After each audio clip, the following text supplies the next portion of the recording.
अस्सलाम वालेकुम रहमतुल्लाह। दोस्तों मैं हूं बिलाल मोइन। अल्हम्दुलिल्लाह मैं सल्तनत ओमान में वापस आ गया हूं और वापस आते ही मुझे सबसे ज्यादा जो पूछा गया सवाल ओमान के हवाले से वो पूछा गया कि बिलाल भाई उम्रे का क्या होगा। तो मैं आ गया हूं वलीद भाई के पास। वलीद भाई वालेकुम भाई लोग, कैसे हो? बहुत दिनों के बाद बात हो रही है हमारी।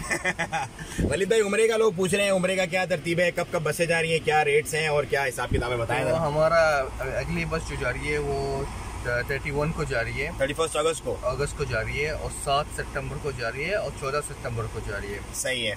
जिसको भी जाना है डॉक्यूमेंट्स हैंड ओवर करना पड़ेगा। अच्छा, और डॉक्यूमेंट भाई आपके जो ऑफिस है वहाँ पर वादी कबीर में जो ऑफिस है उधर ही आके डॉक्यूमेंट्स आप सर वो कर लीजिए, या आप किससे भी भिजा सकते हो। तो भी आपके बंदे जो ब्रेमी में रहते हैं, जो शिनाज में रहते हैं, सलाला में रहते हैं। डॉक्यूमेंट्स क्या क्या चाहिए वलीद भाई? Original passport, ID copy, visa copy, आपका वैलिड होना चाहिए, आपका मिनिमम भी होना चाहिए, आपका वैलिड पासपोर्ट 6 महीना, वीज़ा 6 महीने तक। अच्छा, और वैक्सीन वगैरह और 2 वैक्सीन का सर्टिफिकेट वही सेम? हाँ सेम। और अब आपको PCR वगैरह की कोई जरूरत नहीं है, राइट? जरूरत नहीं है। तो PCR वगैरह की कोई जरूरत नहीं है। ये जो वलीद भाई ने डॉक्यूमेंट्स बताए, डॉक्यूमेंट नंबर आपको स्क्रीन पे नजर आ रहे होंगे। अरबाब का NOC चाहिए, लेटर हेड पे, ये लाजमी है। और नंबर आपको स्क्रीन पे नजर आ रहे होंगे। अपने पैकेज बुक कराएं। वलीद भाई आपको पता है मैं रेट के बिना कोई बात नहीं करता ताकि मोनोपोली ना हो। रेट क्या दोगे अच्छे से अच्छा, सबसे सस्ता मेरे रेफरेंस?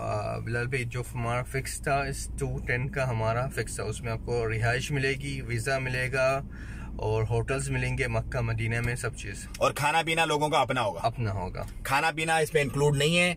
210 में आपको रिहाइश मिलेगी, बाय बस ट्रांसपोर्टेशन मिलेगी और वहां पर जो है अपना जो अंदर की मामलात होंगे, ज़ियारतें वगैरह होंगी, वो भी इसमें मिलेंगी। सो अल्हम्दुलिल्लाह इस वक्त बेहतरीन टाइम है उम्रे पे जाने के लिए गल्फ से, क्योंकि आपको पता है एशियन जो कंट्रीज है, पाकिस्तान, इंडिया, बांग्लादेश, उससे इन दिनों में हज के फौरन बाद उम्रा बंद होता है और आराम से सुकून से आप अपनी इबादत कर सकते हैं। इस टाइम को आप एंजॉय करें और जरूर इबादत के अंदर करें और हमें अपनी दुआओं में जरूर याद रखें। अस्सलाम वालेकुम व रहमतुल्लाह।